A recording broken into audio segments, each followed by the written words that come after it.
por estarem aqui nesse nosso primeiro café cinemático, que faz parte da Mostra de Audiovisual de Dourados.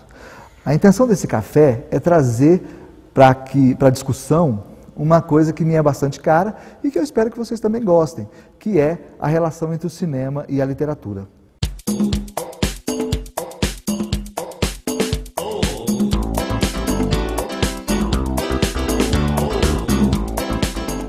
Muito importantes no cenário desse tipo de relação nacional, né? Que é o Beto Brant, um cineasta nosso, e o Marçal Aquino, que é um escritor, né? Eu convidei o professor Greg para falar junto comigo sobre essa dupla, né? E a gente também marcando esta dupla, para que as relações entre a literatura e o cinema não sejam arbitrárias, elas estão acontecendo lá na realidade há muito mais tempo do que nós prevemos, e o FGD aqui discutindo esta grande correlação que nos interessa tanto, né?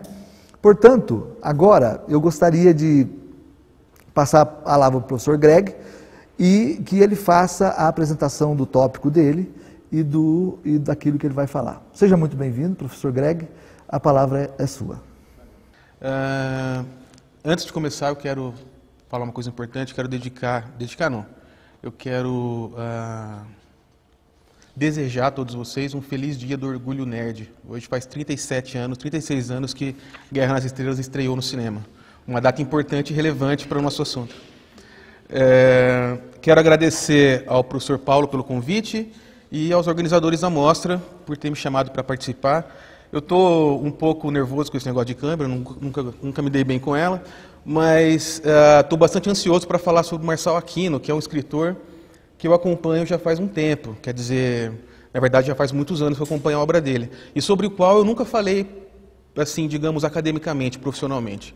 Eu nunca me dediquei a escrever nada sobre ele, e acho que talvez agora esteja na hora. Como a parceria com o Paulo de vez em quando vem me convidando, vem proporcionando esse tipo de conversa entre a gente, eu acho que talvez seja a hora de eu pensar um pouco sobre ele. Então, o que eu vou falar aqui para vocês, na verdade, é apenas uma primeira reflexão, algumas impressões bastante provisórias que eu tenho sobre a obra dele e que eu espero possam contribuir para a gente entender um pouco as linhas de força da obra de um escritor que eu considero bastante relevante para a literatura contemporânea e para entender a obra do cineasta cuja filmografia está bastante próxima do Marçal, que é o Beto Brant, né? Enfim, eu não vou ler a minha fala toda, mas em alguns momentos eu vou voltar ao texto para não me perder e para poder manter, digamos assim, o cronograma, o nosso tempo mais ou menos sob controle, né? Bem, o Marçal.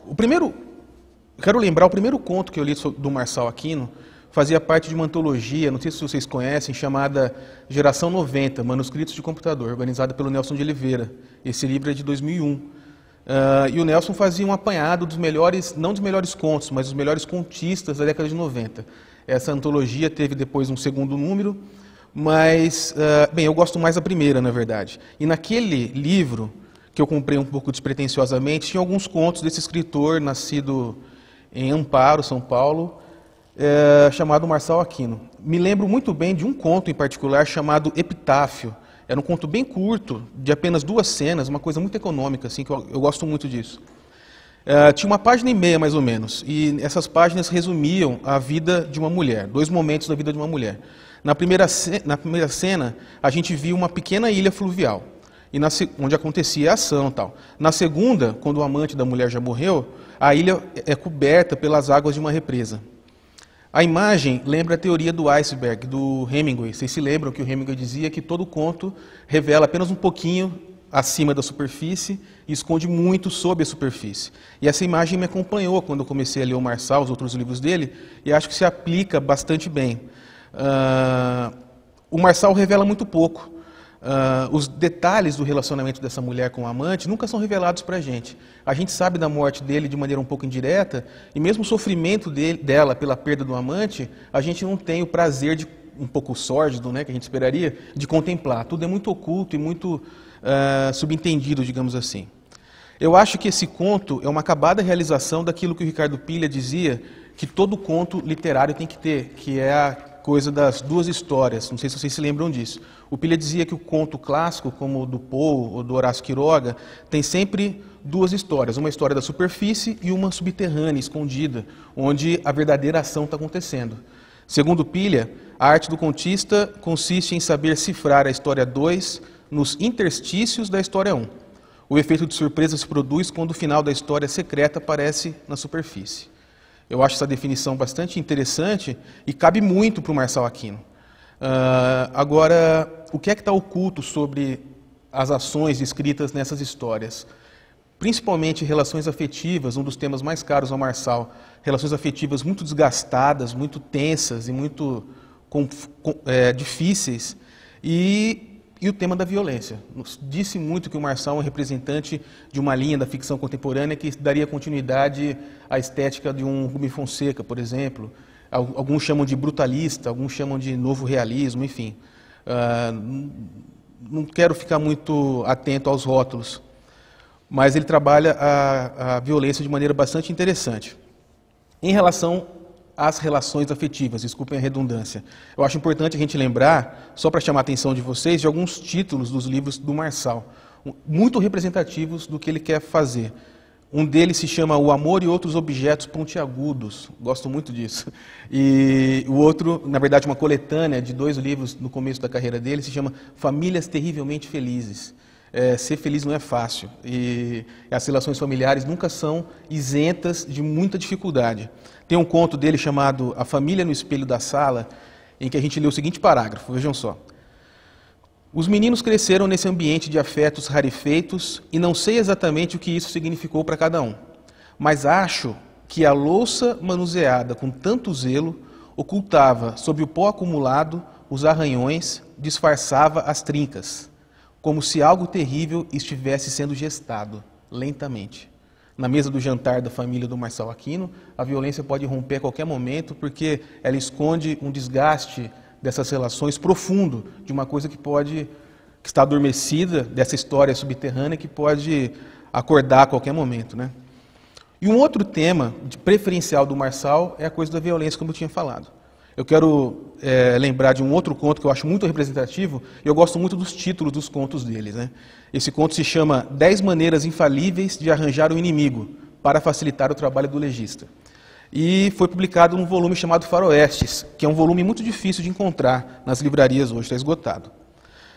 O conto tem 10 histórias, na verdade, brevíssimas, curtíssimas, super econômico, como eu falei, que contam situações extremas de homens que se colocam numa situação de violência, ou porque tomaram decisões erradas, ou porque o acaso levou os caras a visualizarem ou ter que vivenciar a violência que é, digamos assim, iminente.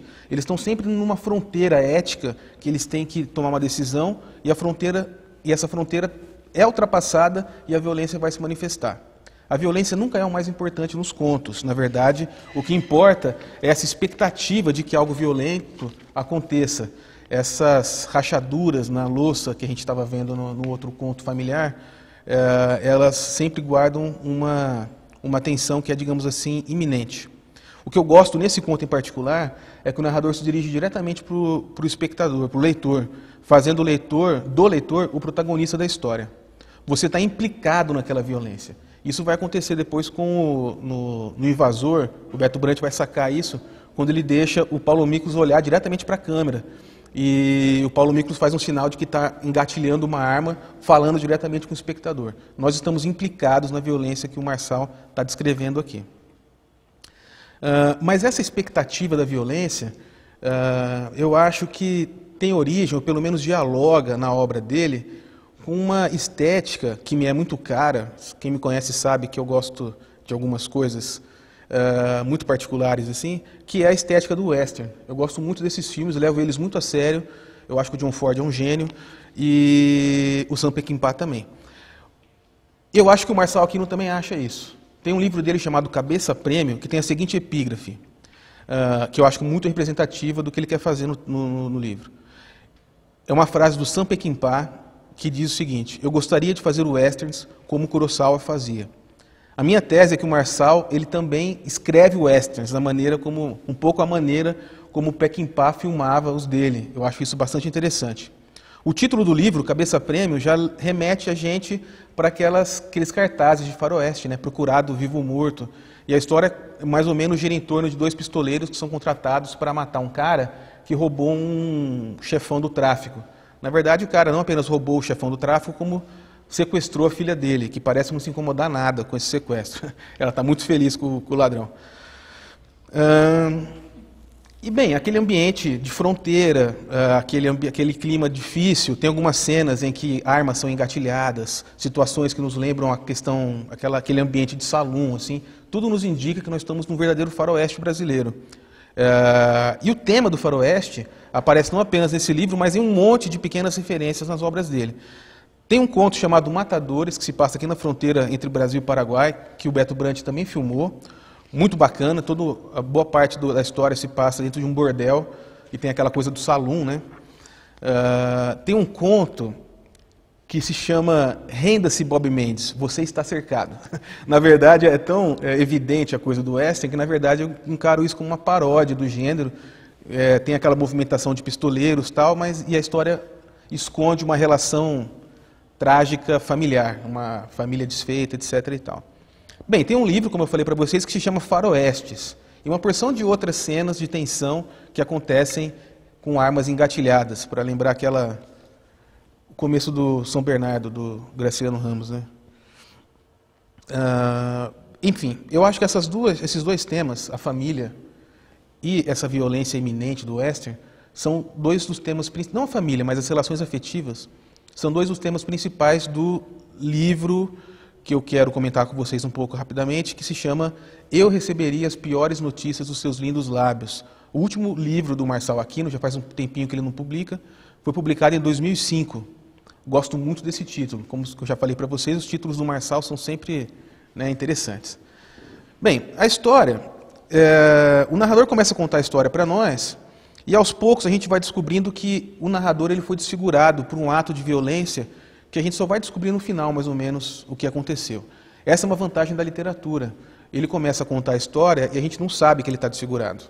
E ele está numa zona de sombra, conversando com outros personagens, então tem um jogo de luz e sombra muito interessante. Isso no cinema me parece que seria interessante de fazer, mas difícil de ocultar o fato de que o cara está desfigurado pela violência, por exemplo, né?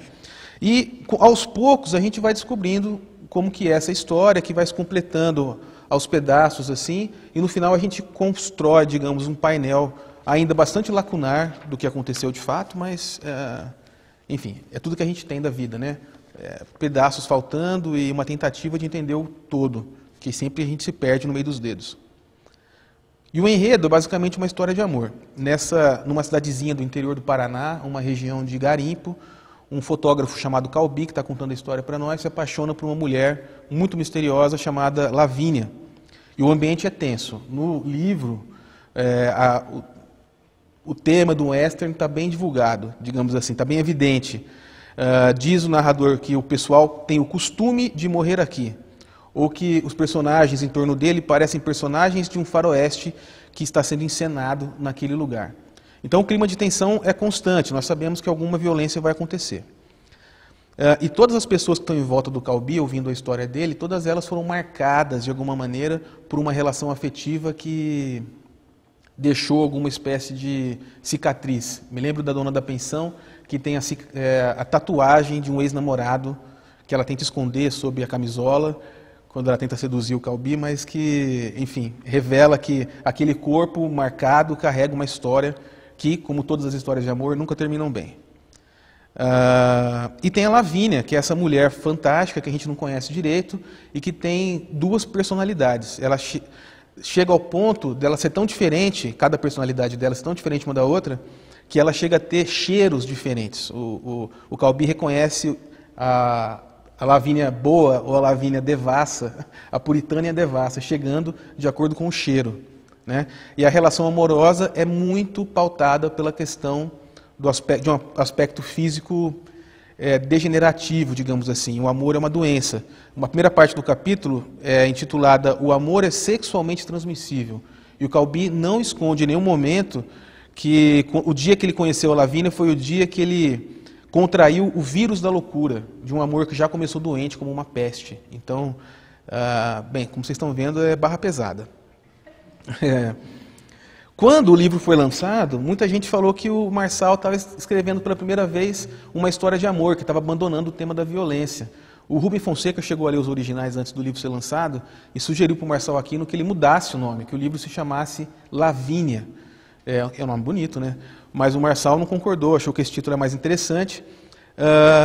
Na minha opinião, não é claro que é uma história de amor, mas digamos que a história de amor é a história número 1, que está sob a superfície, e a história da violência que comanda aquele lugar é a história subterrânea, que na verdade é a verdadeira história, que rege o destino daqueles personagens. Eu acho que essa iminência do conflito do western nos lembra, e deve ter algum estudo que eu não conheço ainda, sobre o sentimento do trágico nos westerns. Eu acho que tem, que é uma coisa bastante notável e que aproxima livros como esse, histórias como essa, de um certo... Eu não vou dizer que o livro respeita as regras da tragédia clássica, não é isso, mas tem um certo sentimento trágico, uma expectativa de tragédia que perpassa toda a ação. É por esse lado que eu quero encaminhar minha pesquisa no futuro, né? Por enquanto ficam apenas algumas impressões. Esse sentimento trágico está claro no livro em diversos pequenos detalhes. Assim. Por exemplo, o narrador, constantemente ele prevê o momento da sua morte. Ele tem flashes que parece que ele está vivendo antecipadamente o momento em que ele vai morrer. O tema da astrologia é recorrente, então me parece que a Lavínia quer sempre descobrir o futuro está em jogo o tempo inteiro. Apesar que eu acho que o tema da astrologia aqui aparece de maneira um pouco rebaixada, né? Digamos que a astrologia não é um oráculo tão prestigiado quanto os oráculos de Tebas, mas tem uma função aqui que eu acho que é dialogar com a coisa dessa previsão do futuro, né? Desse tema. Como eu falei para vocês, os personagens secundários estão todos feridos de alguma maneira, então a gente sabe que os amores nunca terminam bem. E de quando em quando o Calbi vê alguma cena de violência naquele lugar terrível, uma zona de garimpo onde nós sabemos que as mortes são encomendadas e que são muito cruéis, né? E em diversos momentos ele se refere a presságios. Ele diz, um presságio que ele sentiu não chegou a incomodá-lo. Havia outros sinais no ar, bem mais concretos e inquietantes. Eu poderia reclamar de tudo, menos da falta de avisos. Não é à toa que o título do livro na Alemanha é uma frase que aparece no filme, mas que não aparece no livro exatamente dessa maneira. O Calbi ganha um livro de um jornalista e a dedicatória para ele é "Fuja e leve a dama com você". Esse é o título do livro na Alemanha. O Calbi teve todas as dicas que ele tinha que fugir daquele lugar, ele não foge. E a gente espera, quase ansiosos pelo desfecho, né? Com aquele nosso sadismo de espectador que está protegido na cadeira e vendo a tragédia acontecendo. Então eu acho que Eu Receberia as Piores Notícias dos Seus Lindos Lábios é um livro de amor que fala sobre a insidiosidade, desculpem a palavra difícil, das relações afetivas e fala do outro tema do Marçal, que é a fatalidade da violência. Essa fatalidade é reafirmada não apenas através dos lugares comuns da tradição do western, mas por causa desse sentimento trágico que acompanha a gente até o final do livro. Mas como essa é uma mostra audiovisual, eu tenho que falar do filme também. O filme, homônimo, baseado no livro do Marçal, foi dirigido pelo Beto Brant, que, como eu disse para vocês, já dirigiu várias obras do Marçal Aquino, e foi co-dirigido pelo Renato Ciasca, que é um roteirista, trabalhou com o Marçal em vários roteiros de cinema dessa equipe, digamos assim, e é um cara responsável também pela composição desses filmes. Está trabalhando, ele é atuante no cinema do Beto Brant. Na verdade, esse livro, só para fazer uma pequena observação, ele não foi o primeiro filme que nasceu desse livro. O Beto Brant dirigiu uma produção muito experimental, que passou em capítulos na TV Cultura, chamado O Amor Segundo B. Schamberg, que é um cientista, ou pelo menos um especialista em relações amorosas, que é citado o tempo inteiro no romance. Ele não aparece em cena, é um cara que escreveu um livro que o Calbi está lendo. O Beto Brant pegou esse personagem e transformou ele digamos assim, num motivo de um filme sobre dois personagens e tal. E é um filme bastante interessante, que dialoga bastante com aquele filme que a gente estava conversando outro dia, O Crime Delicado, eu acho. uma reflexão sobre a arte, sobre as relações amorosas e tal. A vantagem do Beto Brant e do Renato Ciasca como diretores, eu acho que é não comprar as dicas ou as facilidades que o livro sugere. Por exemplo, nessa cena inicial que eu falei para vocês, que o narrador está contando a história na sombra, quando eu comecei a ler o livro, eu acho que com vocês acontece a mesma coisa, a gente é formado na cultura cinematográfica. Tem alguns livros que a gente começa a ler e a gente quer filmá-los. Aquele cara sentado no escuro, numa roda de pessoas, todos eles um pouco na penumbra, e a luz vai passando de um para outro, cada um conta um pedaço do seu texto, da sua história, e esses flashbacks vão criando uma narrativa que parece fragmentada, mas que na verdade não é. Ela é, como os cortes de uma história para outra são muito suaves, digamos assim, um pouco como o fade-in, o fade-out do cinema, me parece que é um tecido muito coerente, não é fragmentado no sentido de ser cortado, mas é um tecido de narrativas bastante interessante, assim.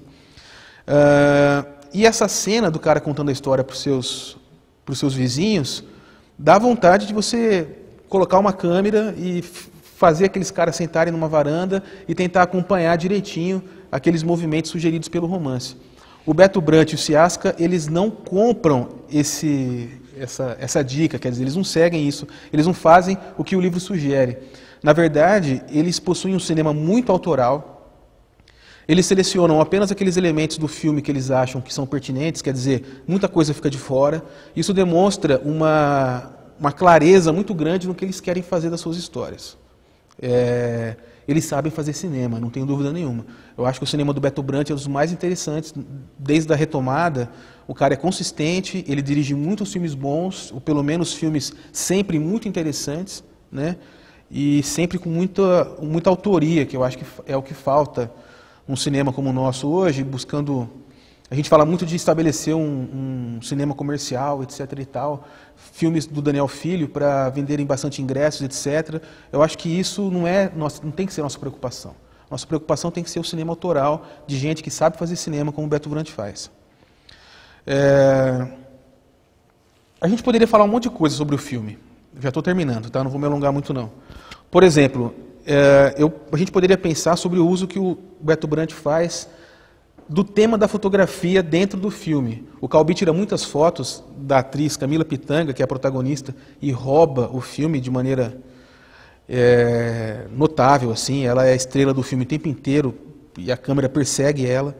Ele tira muitas fotos dela e essas fotos, assim, eu acho que o tom da pele da Camila Pitanga, mulata, né?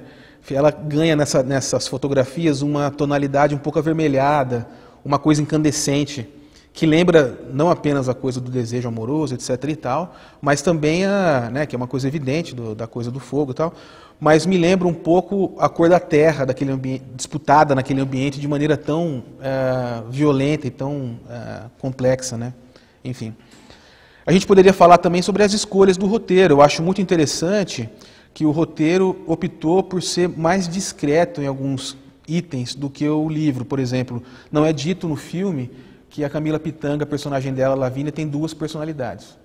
Mas nós sabemos disso, vendo a Camila Pitanga atuar. Na verdade, ela interpreta 3 personagens diferentes. Quando a Lavínia devassa está em cena, nós percebemos na fisionomia dela, assim como a Lavínia que frequenta a igreja, etc. Eu não disse ainda, mas ela é casada a personagem é casada com um pastor, o pastor Hernani. E enfim, eu acho que a gente poderia falar sobre um monte de coisas, mas eu vou tentar chamar atenção para esse efeito da tragédia, da expectativa trágica que eu estava falando dos livros dele. É claro que esse amor vai acabar mal, ele sempre acaba mal. E nós temos a expectativa de que o Hernani vai ser o responsável, porque nós estamos envolvidos com a história de amor, que o Hernani vai ser responsável pelo desfecho trágico.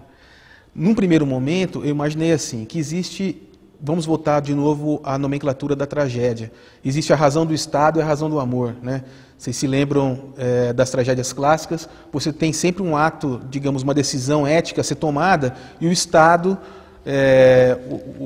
a cidade, o rei, pode tomar uma decisão contrária, né? O amor da Inês de Castro, na peça do Antônio Ferreira, né? O Afonso IV, ele tem que matar a Inês de Castro para proteger Portugal. Então o amor está condenado a fracassar. A razão do Estado vence a razão do amor. Nós imaginamos que o Hernani, o pastor, como ele controla não, mas tem uma grande entrada junto com uma camada grande da população daquela cidade, nós imaginamos que o desfecho trágico, eu vou tentar guardar detalhes sobre o final, vai ser motivado pelo Hernani e por essa terceira ponta do triângulo amoroso. Mas a gente vai ter nossas expectativas frustradas, assim. O filme não é tão marcadamente, digamos assim, trágico ou tão marcadamente um western. Eu acho que o Beto Brant foge um pouco disso. A literatura do Marçal é mais faroeste do que o cinema do Beto Brant. Mas alguns elementos da tragédia aparecem de maneira bem clara no filme. Tem dois caras, por exemplo, que eu acho que funcionam como uma espécie de oráculos para o Calbi. O primeiro é o Victor, o jornalista, que faz aquela dedicatória no livro dele, e o segundo é um cara muito curioso, chamado Chico Chagas.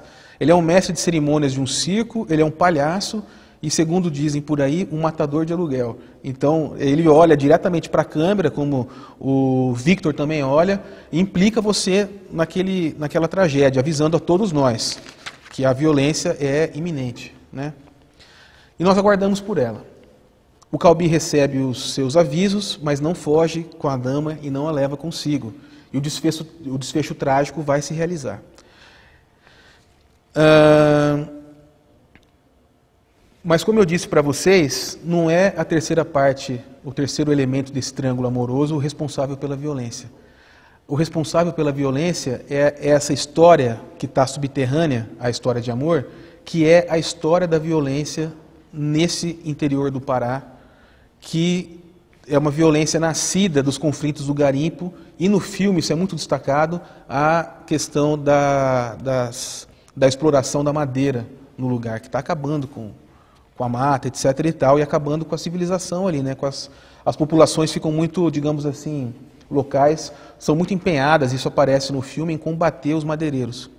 Eu vou fazer uma comparação um pouco forçada, mas me ocorreu e eu acho que ela é legítima. Vocês conhecem aquele filme Gangues de Nova York, do Martin Scorsese? Tem um certo momento no conflito, no final do filme, em que as duas gangues vão se encontrar e emerge e rompe, digamos assim, um conflito social que é maior do que o conflito das duas gangues, que é o conflito da guerra civil. Existe uma manifestação contra digamos assim, a palavra me escapou, o alistamento compulsório da população masculina na guerra civil. E esse conflito irrompe e a cidade é destruída por ele. Na verdade, o conflito social é muito maior do que o conflito pessoal do personagem do DiCaprio querendo vingar a morte do pai. Quer dizer, a história irrompe para se tornar mais importante do que o conflito íntimo daqueles personagens. Eu acho que isso acontece também no filme do Beto Brant e do Renato Seasca. O Hernani, que nós imaginávamos que ia ser o vilão, na verdade, ele também é vítima dessas forças subterrâneas que estão regendo a vida naquele lugar. Tem uma cena que explica isso pra gente, na verdade duas, né? Uma cena que algumas pessoas não entenderam e acharam que eram um pouco gratuitas. Tem uma hora que o Calbi e a Lavínia, eles vão até um lugar onde está havendo uma manifestação da população local contra o avanço das madeireiras. De fato, na economia do filme, aquela cena parece muito gratuita. Ela só vai fazer sentido no final, quando os diretores, na verdade, filmam uma outra cena que parece gratuita, mas não é, que é uma tomada aérea, um plano bastante longo da floresta, mostrando gradativamente a destruição da floresta, até aparecerem aquelas grandes clareiras que acabaram com a Amazônia, né? Pensando nessas duas cenas, e pensando que os diretores não iam criar duas sequências tão gratuitas como essa, que não tem função nenhuma. A minha tese, na verdade, é que a razão do Estado, não é exatamente a razão do Estado que castiga esses amantes, esse triângulo amoroso, mas é uma razão que comanda, digamos assim, aquele espaço sem lei. É uma razão que, digamos assim, opera sobre todos aqueles personagens, controla o destino daqueles personagens e contra o qual os personagens não podem fazer absolutamente nada, né? A música tema do Gangue de Nova York se chama As Mãos que Construíram a América, alguma coisa assim. Essas mãos são não apenas as mãos dos gangsters que controlam Nova York, mas as mãos do Estado que controlam o destino dos seus cidadãos, né? Aqui acontece uma coisa parecida. Ao final, a gente tem uma situação de morte de alguns personagens, e se não morte, pelo menos a morte em vida. A gente já leu algumas tragédias em que o sujeito não morre no final, mas ele fica morto como se fosse morto sem vida, quer dizer, sem identidade, sem casa, sem passado, sem história, etc. e tal. Em Eu Receberia as Piores Notícias dos Seus Lindos Lábios, o filme, os diretores perceberam que o Marçal Aquino manipulava duas histórias, uma na superfície e uma subterrânea. A história de amor é de superfície, a subterrânea é uma história que a gente não consegue definir, dessas relações de forças que comandam o garimpo e a extração de madeira, que regem a violência no local, né? Mas a gente sabe que essa violência está lá, instituída, dando as cartas nesses lugares sem lei. Nesse sentido, eu estou encerrando, o herói do filme é um sujeito alienado, porque ele não controla as forças históricas que operam sobre o seu destino e não consegue enxergar quais são as verdadeiras mãos que constroem, não tenho como dizer isso de outra maneira, que constroem as relações de trabalho e de exploração do Brasil, né? Então eu acho que o filme tem um contexto, ele ganha um sentido histórico e social muito mais interessante do que poderia parecer a simples história de amor ou uma simples história de faroeste. Eu acho que o Beto Brant conseguiu localizar uma questão maior, mais ampla, que dá uma dimensão mais relevante ainda para o conflito. Bem, era isso que eu queria dizer. Estou aqui para a gente conversar depois. Obrigado. Bem, muito obrigado, professor Gregório, pela sua fala tão bem articulada, né? E vamos à outra parte daquilo que nós propomos para hoje, né? Que é discutir um filme que me interessa bastante, que é O Invasor, né? Diferente do professor Gregório, eu falo mais do filme do que do livro, né? A gente teve esse cuidado, né? E eu espero que vocês gostem também. Essa minha fala, ela tem o objetivo de mostrar como que a literatura e o cinema, elas partilham das mesmas estruturas narrativas, têm as mesmas preocupações lógicas, e que isso, de certa forma, enriquece muito, tanto a literatura quanto o cinema, que são estruturas estéticas extremamente próximas e irmãs na interpretação que nós estamos dando aqui na Mostra de Audiovisual de Dourados, né? Agora, eu convido vocês a assistirem um pequeno fragmento do filme que eu trouxe, a partir do que eu vou começar a falar do nosso trabalho. A proposta está feita, você dá uma pensada, depois você me fala.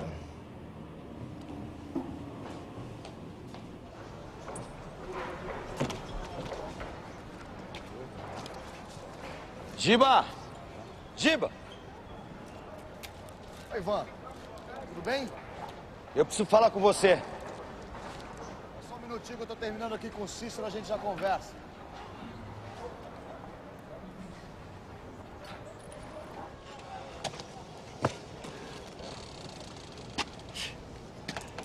Bons tempos, hein, Ivan? Quando a gente brigava pra decidir o nome que ia entrar primeiro na placa, lembra? Isso foi bobagem do Estevão. É bobagem maior. Você também não queria que seu nome viesse por último. Bom, o que importa é que já a gente vai poder tirar o nome do Estevão das placas. O nome dele vai continuar nas placas, Giba. Tudo bem. A gente pode fazer uma homenagem. Escreve o nome dele e na frente põe um em memória, em itálico, tá aí? Gostei disso. Ô, Giba, eu vim aqui pra dizer que eu desisti do plano. Cá.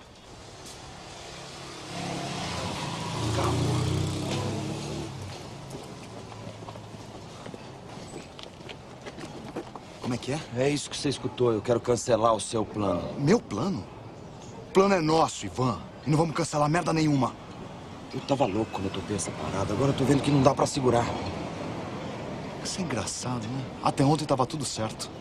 Não dá, Giba. O que você tá querendo fazer é uma loucura. Ah, nem pense em tirar o corpo, hein? Você tá nessa comigo e vamos até o fim, entendeu? Tô fora. Eu não quero mais saber dessa merda. Ah, você pensa que as coisas funcionam desse jeito? Mudou de ideia, cai fora numa boa e pronto? Não é assim não, meu chapa. Pô, quando eu te vi chegando, achei que você já tava me trazendo notícia boa. Nós vamos acabar na cadeia, Giba. Nada. Você disse que você tem medo? Pô, Ivan, larga a mão de ser cagão. Vai dar tudo certo, você vai ver. Eu não posso fazer isso. Agora é tarde. Você já fez. Não dá mais pra pular fora. Já imaginou? Você procurar o Anísio e dizer pra ele que você é um bunda mole, cuzão e que tá arrependido? Eu falei com o Estevão hoje de manhã. Ele sabe do seu negócio com aquele puteiro. Eu sei que ele sabe.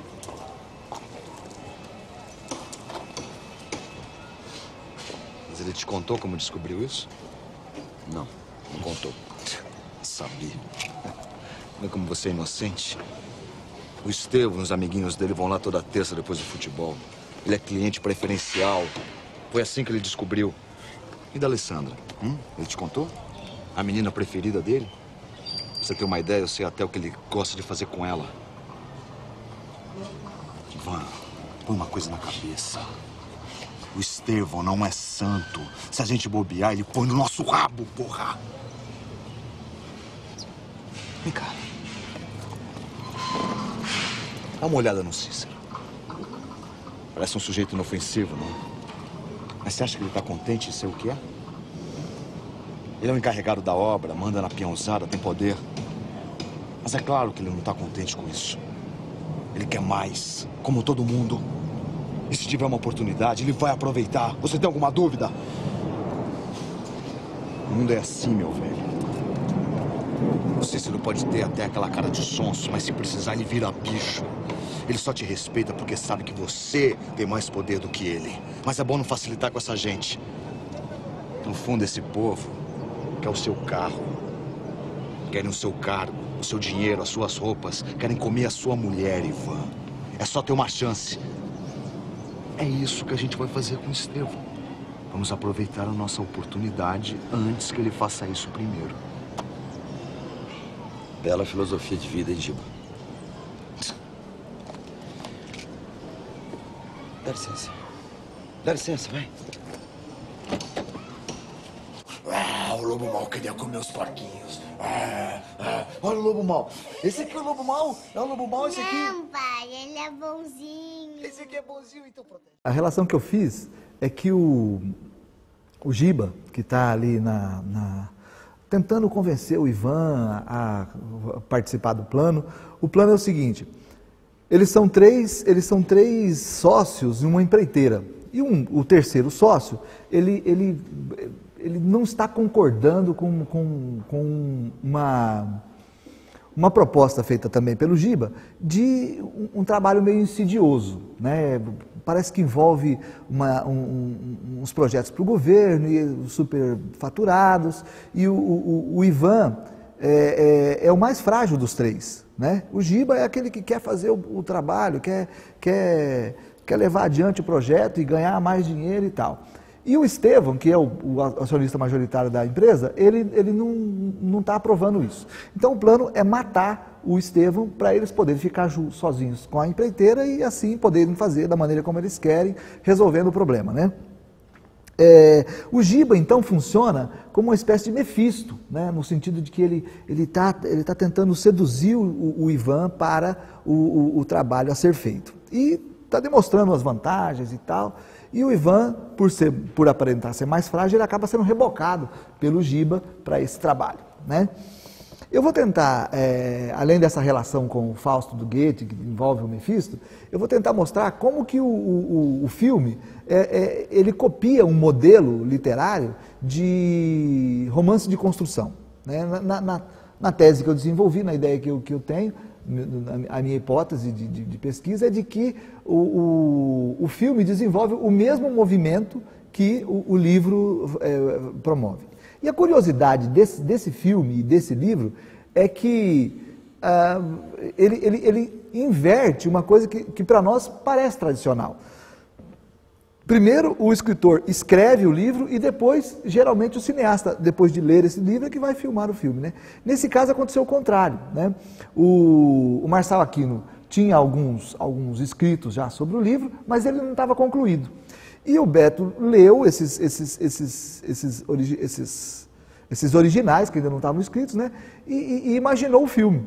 E filmou esse filme, e depois que ele filmou, é que o Marçal Aquino viria a concluir o livro. Então, cronologicamente, o filme veio primeiro do que o livro. E é de se presumir que essa relação acabou influenciando aquilo que o Marçal fez no livro, né? Mas as histórias e o mecanismo lógico desenvolvido parecem se assemelhar demais. Não existe um distanciamento. Claro que existe uma seleção de cenas, uma seleção de falas. No livro, o personagem que desenvolve ali o Mefisto chama Alaor, e no filme, ele, como vocês viram, ele chama Giba, né? Algumas mudançazinhas que, na minha opinião, não interagem muito com o resultado das duas obras, não. Elas parecem mesmo serem irmãs, né? Agora, existem algumas coisas que eu acredito que são propriedade mesmo do filme, diferente do professor Gregório. Eu vou destacar aquilo que, de certa forma, trouxe uma contribuição para a sensibilização da plateia, que tornou a obra estética. Seria impossível para o livro, claro, evidente, conseguir o mecanismo conseguir o trabalho de fotografia que foi feito no filme. Como vocês podem observar, o filme, a tela do filme parece um quadro barroco. No barroco, a gente observa bem que algumas coisas são iluminadas e outras são obscurecidas. A tela fica tomada em grande parte por uma escuridão, né? A gente entende que essa escuridão, a gente infere, deduz o que está aí escuro, mas de certa forma é sempre uma agonia, porque a gente não pode ver o que está no plano de fundo completo, né? Então as cenas em que a tensão é muito grande, o Seabra, que é o que trabalhou a fotografia do filme, ele acaba provocando uma angústia na assistência, justamente porque ele deixa muitas coisas em obscuridade, num tom meio ameaçador, né? E eu gostaria de demonstrar como que acontece uma sucessão lógica de eventos que acaba tomando todo mundo de assalto, né? Que eu denominei, seriam 4 surpresas e um espanto. A diferença entre surpresa e espanto parece não ser muito grande, mas existem, né? Surpresa, ela implica, de certa forma, uma continuidade, né, dos elementos, é criada uma sintaxe, mas aí, no último elemento, a sintaxe é desarmada, vamos dizer assim, ou acontece outra coisa completamente diferente. Isso é uma surpresa, porque, na verdade, quando você se surpreende, o seu cérebro, de certa maneira, trabalhou para que você percebesse que o elemento final não combinou com o conjunto sintático que foi desenvolvido antes dele. Isso seria uma surpresa, o seu cérebro trabalha.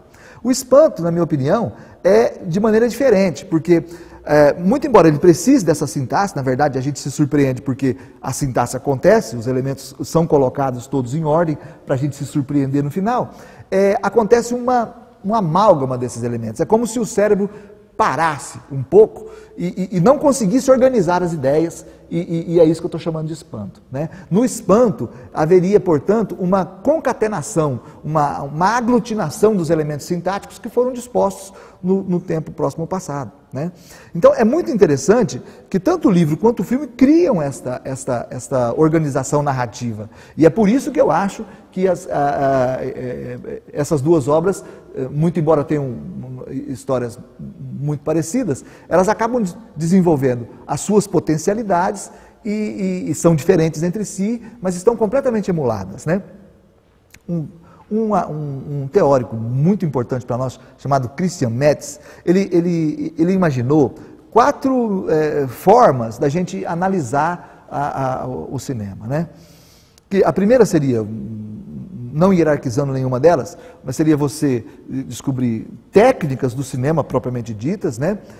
que seriam a análise das estruturas visuais propriamente ditas, a história do cinema, né? E uma terceira, que seria a montagem cígnica que o cinema desenvolve. A quarta, ele chamou de filmologia. A filmologia, ela é muito interessante e na opinião dele e na minha também, eu acabo convencido por ele, a mais desenvolvida por todo mundo. Porque, na verdade, você não analisa as estruturas do cinema propriamente ditas. Você estuda o filme, você estuda aquilo que o filme diz, né? E esse estudo, ele é claro, ele é bem desenvolvido por gente muito interessante, Edgar Morin, um monte de críticos, né? Eles fazem esse trabalho de explicar o que um filme fala, né? Estudar um filme no sentido daquilo que ele desenvolve. Mas, por outro lado também, a filmologia, ela evoca saberes de campos de conhecimento muito distintos, né? Então, essa maneira, ela toca todo mundo, porque o cinema tem uma capacidade interessante de mobilizar as coisas concretamente, né? É como se a realidade estivesse vindo para dentro da tela, sem aquele processo arbitrário que o signo linguístico promove, de distanciamento. Porque na palavra escrita você precisa ler e precisa imaginar, né? E no filme não, parece que as imagens do filme, elas tomam de assalto o seu cérebro, e é como se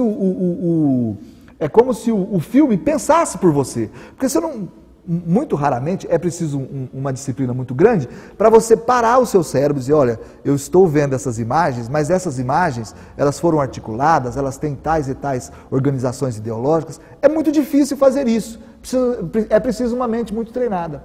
Então o filme, ele acaba tocando mais todo mundo, porque a maneira dele montar o seu raciocínio é sempre uma maneira que como se não houvesse essa arbitrariedade, como se o próprio personagem, as próprias pessoas estivessem ali desenvolvendo para você ver aquilo que você está entendendo, né? Então, eu acho que nesse sentido, as imagens fílmicas, elas têm um poder de impacto, né, muito grande, e que acaba sendo muito bem aproveitado em vários lugares, né? Então, muitos campos do saber acabam se apropriando desse cinema, exigindo que as pessoas que desenvolvem esses campos, né, falem sobre elas, sobre esses campos, sobre o que o filme está falando, do que interessa para elas. Assim nós vemos muita sociologia no filme, a gente vê muita filosofia no filme, a gente pode estudar ciência com filmes, a gente pode estudar geografia com filmes, política, enfim, com filmes a gente pode estudar quase tudo, na medida em que ele mobiliza grande parte dos conhecimentos que estão aí à vista de todo mundo, né? Então, a filmologia, ela, diferente dos estudos de cinema propriamente ditos, ela traz para o campo da pesquisa conhecimentos de outras áreas e que são muito importantes para se entender aquilo que o filme fala. No nosso caso aqui, eu acabei de mostrar para vocês, de falar sobre a questão da luminosidade na tela, e isso é da semiótica, né? Isso eu aprendi com a semiótica, no sentido de que você pega o signo e analisa como ele é, né?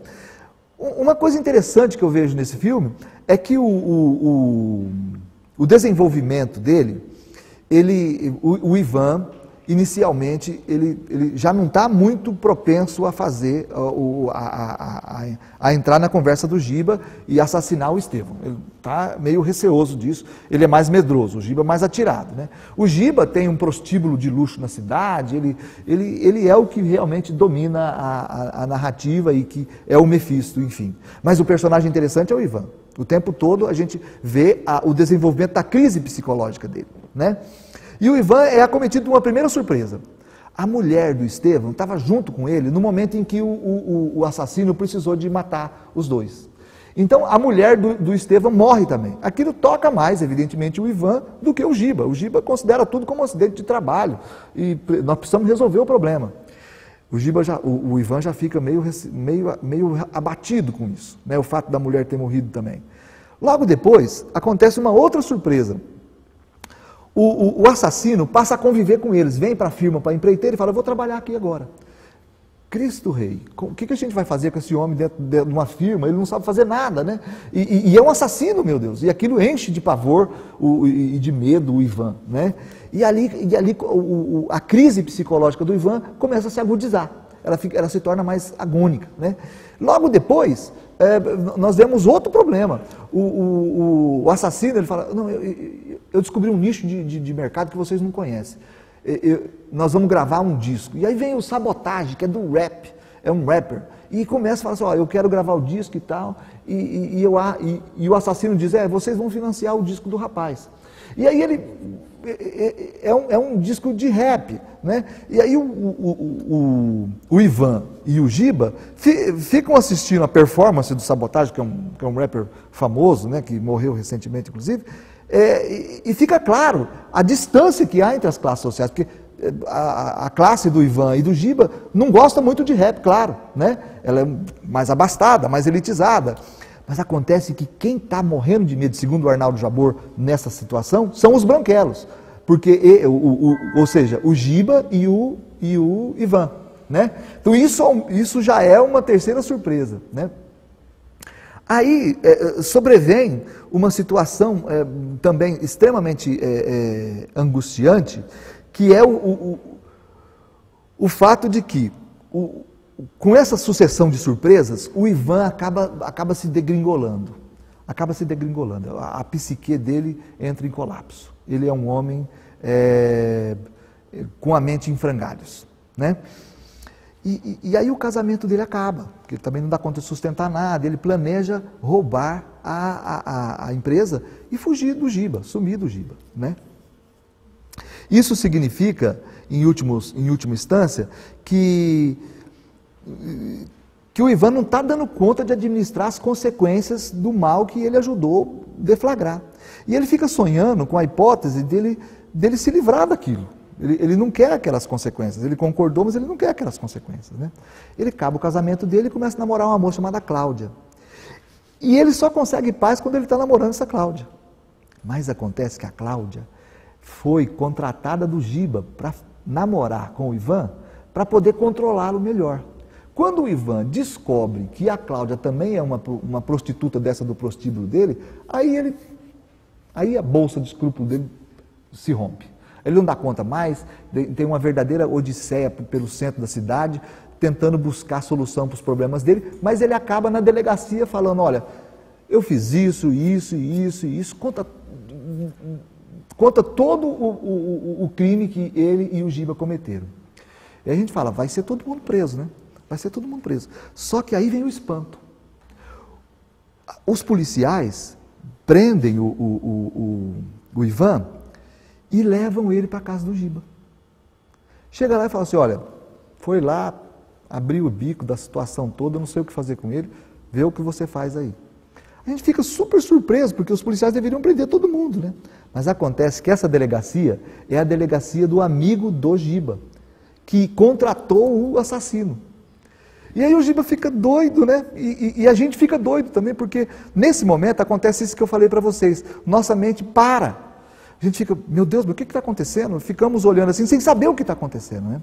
Mas essa experiência da nossa mente parar, ela é muito interessante do ponto de vista estético. É como se a gente fosse sugado para dentro do filme e de uma maneira muito